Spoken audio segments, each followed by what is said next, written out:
할렐루야. 오늘도 하나님 말씀 같이 볼 수 있어 너무 감사합니다. 주님 말씀 같이 보겠습니다. 창세기 10장 3절부터 7절입니다. 그 밤에 하나님이 아비멜렉에게 현몽하시고 그에게 이르시되 네가 데려간 이 여인으로 말미암아 내가 죽으리니 이는 남편이 있는 여자임이라. 아비멜렉이 그 여인을 가까이 하지 아니하였으므로 그가 대답하되 주여 주께서 의로운 백성도 멸하시나이까. 그가 나에게 이는 내 누이라고 하지 아니하였나이까. 그 여인도 그는 내 오라비라 하였사오니 나는 온전한 마음과 깨끗한 손으로 이렇게 하였나이다. 하나님 꿈에 또 그에게 이르시되 내가 온전한 마음으로 이렇게 한 줄을 나도 알았으므로 너를 막아 내게 범죄하지 아니하게 하였나니 여인에게 가까이 하지 못하게 함이 이 때문이니라. 이제 그 사람의 아내를 돌려보내라. 그는 선지자니라. 그가 너를 위하여 기도하리니 네가 살려니와 내가 돌려보내지 아니하면 너와 내게 속한 자가 다 반드시 죽을 줄 알지니라. 아멘. 오늘은 하나님의 보호라고 하는 주제로 말씀을 같이 나누겠습니다. 소돔과 고모라의 멸망은 죄에 대한 하나님의 심판의 번복입니다. 그래서 구약부터 신약까지 심판에 대해서 반복되면서 우리에게 경고를 하고 있어요. 어떤 경고죠? 이 땅에서의 삶은 하늘 하나님 앞에 다 선과 악으로 행한 대로 다 드러나게 돼 있고 그 죄가 가득 차게 되면 하나님이 심판한다는 내용입니다. 오늘 우리는 이 말씀을 보면서 같이 믿음의 길에서 출발했지만 아브라함은 부족한 중에도 제단을 쌓으며 살았고 롯은 그 삶의 예배가 중심이 아니었음을 우리는 보았습니다. 그래서 세상의 가치관과 풍습에 그대로 반영된 삶의 흔적은 술 취함과 또 근친상간으로 이스라엘과 원수가 되는 일에 씨앗이 되었어요. 성도가 구원받은 후에 어떻게 사느냐, 그것이 더 중요합니다. 구원은 우리에게 새로운 출발이에요. 그래서 경건의 훈련이 없으면 무능력한 삶을 살게 됩니다.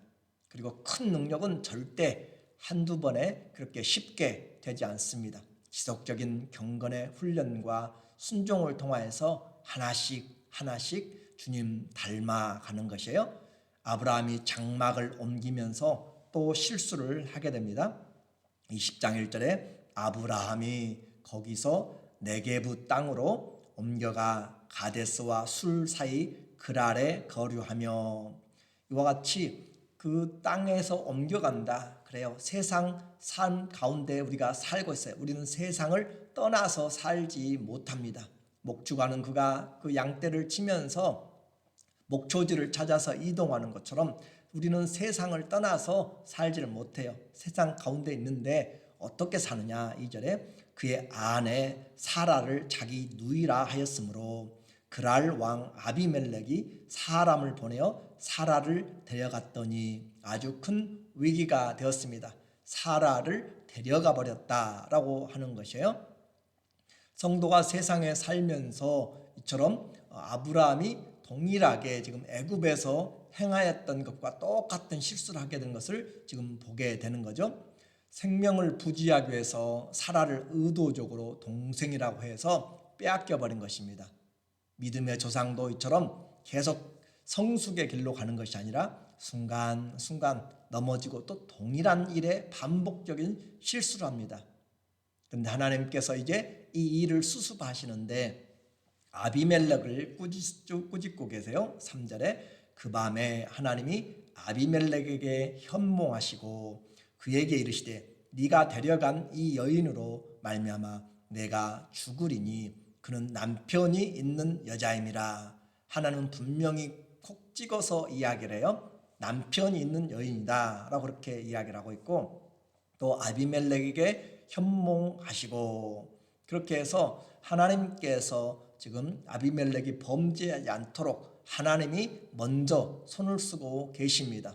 이방인들도 계시를 받을 수가 있어요. 마치 이집트의 바로 왕이 계시가 있는 7년 가뭄과 7년 풍년과 가뭄의 꿈을 꾼 것처럼 그것은 요셉을 세우기 위한 것이고 오늘도 아브라함을 선지자로 세우기 위한 것이죠. 그래서 불신자도 계시를 받을 수 있어요. 그러나 하나님의 그 그리스도인들과 관계된 일이죠. 이렇게 해서 하나님 말씀하시는데 아브라함이 4절에 그 여인을 가까이 하지 아니하였으므로 그가 대답하되 주여 주께서 의로운 백성도 멸하시나이까. 이것은 아비멜렉의 수준에서 지금 하고 있는 것이에요.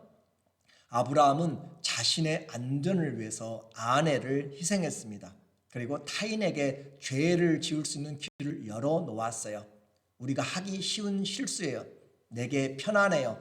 내게 이익이 있어요. 그렇게 추구하게 될 때 물론 이 이익이라고 한 것은 좋은 일이 좋은 방법으로가 아니라 부정한 방법을 통하여서 하는 것을 말해요. 이와 같이 나의 안락함과 편안함, 그런 좋지 않은 쪽으로도 이익을 추구하려고 할 때 타인이 죄를 짓게 만들면 그런 것은 성숙한 그리스도인이 자세가 결코 아니다라고 하는 것이에요. 우리는 아브라함의 실수를 통하여서 우리 자신을 잘 살필 줄 알아야 됩니다. 그래서 선질로 생각하거든 넘어질까 조심하면서 이렇게 아브라함의 실수를 우리가 보면서 하나님을 올바로 잘 경험해 나가야 돼요.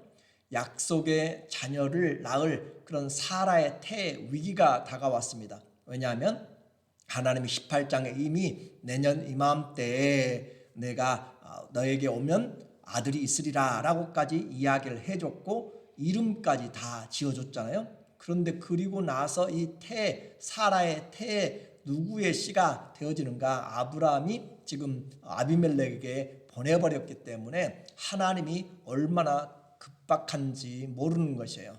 그래서 이와 같은 일에 하나님께서는 지금 아비멜렉의 꿈에 나타나서 죽음을 경고하시면서 사라를 지금 건져내고 있는 모습입니다.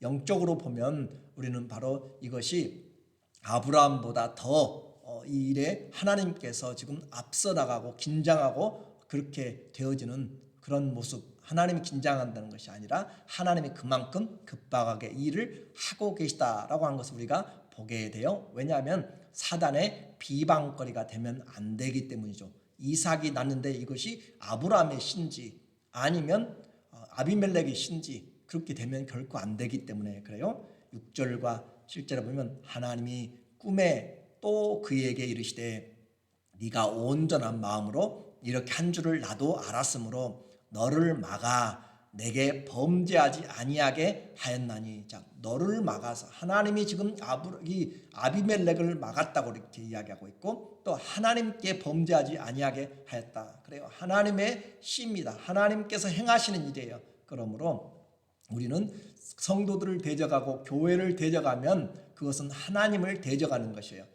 바울이 사울일 때 그가 성도들을 핍박하고 교회를 핍박할 때 예수 그리스도께서 다마스커스 도상에서 나타나서 네가 어찌하여 나를 핍박하느냐라고 하는 것이죠. 그래요. 교회는 그리스도의 몸입니다. 성도는 하나님의 자녀예요. 그러므로 우리는 분명하게 잘 보아야 될 필요가 있어요. 여인에게 가까이 하지 못하게 함이 이 때문이라. 그렇게 예쁘게 데려왔는데 그러나 하나님이 그의 마음에 그를 막아서 범죄하지 않도록 했다라고 하는 것이고 7절에 이제 그 사람의 아내를 돌려보내라. 하나님은 아브라함은 동생이라고 그렇게 물론 이복 동생이지만 그러나 의도적으로 숨겼잖아요. 그런데 그 사람의 아내를 돌려보내라. 그는 선지자라. 그가 너를 위하여 기도하리니 네가 살려니와 내가 돌려보내지 아니하면 너와 네게 속한 자가 다 반드시 죽을 줄 알지니라. 하나님은 지금 꿈에 분명한 죽음의 계시를 하심으로써 이 사라를 보호하고 계십니다. 아닌 밤중에 홍두깨 같이 이런 지금 하나님의 계시를 받고 아비멜렉은 놀라서 그 다음날 그 신하들을 다 모아놓고 이 꿈을 이야기하고 결국 아브라함에게 이 아내를 돌려보내요. 하나님께서 직접 사라의 태를 보호하시는 것이에요. 아브라함은 아무런 할 힘이 없었습니다. 자기의 생명을 부지하기 위해서 한 이야기였죠. 그런데 하나님은 그 아브라함에게 그가 내 선지자라라고 그렇게 말씀해요. 하나님의 말씀을 전하는 선지자가 지금 부끄러운 실수를 하고 물질과 땅을 얻게 됩니다. 인간적으로 보면은 자기 아내를, 자기 목숨을 위해서 아내를 내어놓고, 그리고 그런 사람과 또 아비멜렉은 왕이면서 그 잘못된 것에 대해서 자기가 잘못한 것이 아니잖아요. 그럼에도 하나님 말씀을 듣고 아브라함에게 오히려 은천을 주면서, 1000개를 주면서 이 수치를 씻도록 하고, 또 자기의 땅까지 주면서 아주 배포가 크게 네 앞에 나의 땅이 있으니까 너가 살고 싶은 대로 살아라 라고 하는, 인간적으로 보거나 그의 내용을 본다면 아주 그는 대범한 사람이고 정말 왕같은, 인격적으로 우리가 더 아브라함보다 더 본받을 만한 사람이에요. 그런데 성경은 그는 죄인이고 아브라함은 하나님을 믿음의 의인이라고 그렇게 이야기를 해요. 우리는 성경을, 이 세상을 우리 사람의 입장에서 보지 말고 하나님의 입장에서 봐야 되고, 그러나 그로 말미암아 아브라함이 지금 죄를 짓고 나서 하나님의 선지자라고 했다고 해가지고 그가 지금 정말로 하나님 앞에 합당한가, 부끄러운 선지자죠. 그렇게 해서 얻게 되는, 그 하나님이 이는 나의 선지자라고 했을 때 얼마나 힘들겠어요.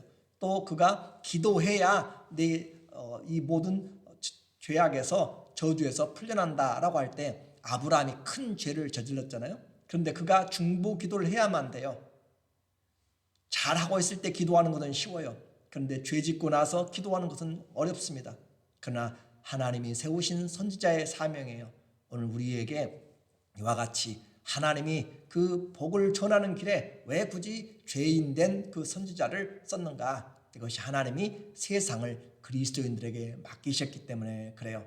우리가 완전해서 쓰는 것이 아니에요. 하나님이 우리를 불러주신 은혜 때문에 그래요. 그러나 책망은 받게 되는 것이요, 세상의 책망을 받습니다. 창세기 10장 9절에 아비멜렉이 아브라함을 불러서 그에게 이르되 네가 어찌하여 우리에게 이렇게 하였느냐? 내가 무슨 죄를 네게 범하였기에 네가 나와 내 나라가 큰 죄에 빠질 뻔하게 하였느냐? 계속적으로 지금 책망이잖아요. 네가 합당하지 아니한 일을 내게 행하였도다. 자, 문무백관들을 모아놓고 아브라함을 세워놓고 지금 이렇게 세상의 사람이 하나님의 선지자를 지금 꾸짖고 있는 것은 결코 복음을 위하여서 합당한 일이 아니에요. 오늘 우리의 신앙에서 바로 우리의 실수가, 하나님은 우리가 허물을 하더라도 덮어주고 그러더라도 우리가 받게 되는 그런 책망들은 있게 된다라고 하는 것을 볼 때 우리가 복음을 어떻게 잘 증거해야 될 것인지 그것을 우리가 좀 확인을 해야 되는 것이죠. 이렇게 해서 이 사건은 결국 이 아브라함이 정말로 두려운 것이 하나님을 두려운 것이 아니라 사람을 두려웠기 때문에 그래요. 11절에 아브라함이 이르되 이곳에서는 하나님을 두려워함이 없으니 내 아내로 말미암아 사람들이 나를 죽일까 생각하였으며. 자, 아브라함에게 하나님께서 방금 전에, 얼마 전에 이 18장에서 내게 이맘때 내년에 돌아와서 아들이 있을 것이다. 자, 이름도 새로 해줬죠. 또 아들의 이름 이삭까지 줬죠. 사라도 바꿔주었죠. 할례까지 행했죠. 그렇게까지 했어도 사라가 또 자기가 죽을 것 같다라고 하는 생명의 목숨의 위기를 지금 이야기합니다. 하나님이 그를 열방에 민족의 많은 무리의 아버지로 세웠으면 생명을 지켜주실 것인데 믿음은 어디로 가버리고 세상 새로운 땅에 왔을 때 이곳에는 하나님을 두려워함이 없으니, 하나님이 안 계신 곳은 없습니다. 하나님은 천지에 충만하십니다. 오늘 혹시 우리에게도 이런 두려움이 있지 않으세요? 내가 어딜 이사 가든지 어딜 가든지 하나님은 어디에나 함께 하십니다. 그래요. 하나님을 신뢰하는 자는 이런 믿음을 가지고 하나님께 나가는 것이에요. 그럴 때 담대함이 생깁니다. 그래서 우리는 4개국 동맹군을 물리치고 승리한 그 아브라함의 믿음은 어디 갔습니까? 그리고 그 승리하고 당연히 목숨 걸고 가서 승리하고 돌아온 그 물건 중에서도 신 하나라도 받기를 원치 않고 그냥 담대하게 내가 세상 너희들로 인하여서 내가 부자가 되었다라고 그렇게 세상 사람들로 비웃음 받지 않기 위해서 하나도 받지 않고 그냥 담대하게 내려놓고 그렇게 왔던 그 아브라함이 오늘 사라를 팔고 사라로 말미암아 부끄러운 선지자로 물질들을 받고 그가 땅을 받게 됐을 때 그 얼마나 그의 심령에 또 우리에게 지금 교훈하는 바가 무엇인지를 믿음이 떨어지게 되면 부자가 된다고 그것이 꼭 축복이 아니다라고 하는 것이 어떻게 되었는가, 그것이 참 중요한 것이에요. 오늘 우리는 큰 것보다 작은 것에서 잘 넘어집니다. 또 한 번 넘어지면 그 일에 대해서 나는 패스한 것이 아니라 또 다시 넘어질 수 있어요. 물질에 시험 들면 물질에, 또 이성에 시험 들면 이성에, 또 도박이나 술이나 또 드럭이나 그 어떤 것이든지 우리에게 약한 것, 명예나 출세나 우리에게 약한 부분에서 넘어지면 사단은 그 일에 똑같은 환경들에서 지속적으로 넘어지게 만들 수 있습니다. 의인은 7번 넘어져도 다시 일어나야 됩니다. 실수했다고 포기해서는 안 됩니다. 아버지께 돌아와야 돼요. 그래서 우리는 절대 안전이 없어요. 신앙에는 우리가 이 땅에 살아가면서 결코 안전은 없습니다. 다윗이 힘겹고 어렵게 그렇게 왕이 되고 나서 중년에 모든 것이 평안할 때 그는 밧세바의 그런 간음 사건으로 인하여서 그의 가정이 급속도로 몰락하게 되는, 기울기 시작하는 그런 모습을 보게 됩니다. 성경에 나타난 믿음의 사람들은 우리의 본이 아니에요. 믿음의 본은 오직 예수 그리스도입니다. 그분을 바라볼 때 우리는 올바로 갈 수 있고, 우리는 다른 믿음의 조상들을 바라볼 때 실수한 것을 우리는 올바로 보면서 그들의 실수를 통해서 우리가 일어서고 잘한 것은 본받고 하는 것이에요. 그리스도를 바라보는 것이 성경에서 얼마나 중요한지 이야기해요. 그리스도를 항상 바라보지 않으면 우리는 내가 믿었던 사람에게서 시험에 들게 됩니다. 반복적이고 습관적인 실수를 얼마나 쉽게 하는지 알게 되고, 내가 가까이 있던 것에서 얼마나 넘어질 수 있는지를 말해주고 있어요. 결론적으로 말씀드립니다. 위기를 만날 때 기도하는 습관, 사람보다는 하나님 말씀 앞에 서는 그런 신앙이 얼마나 중요한지 우리에게 말해주고 있어요. 실수해도 하나님은 그를 선지자로 우리를 부르고 있습니다. 실수해도 하나님 우리를 하나님의 자녀로 세우시고 계십니다.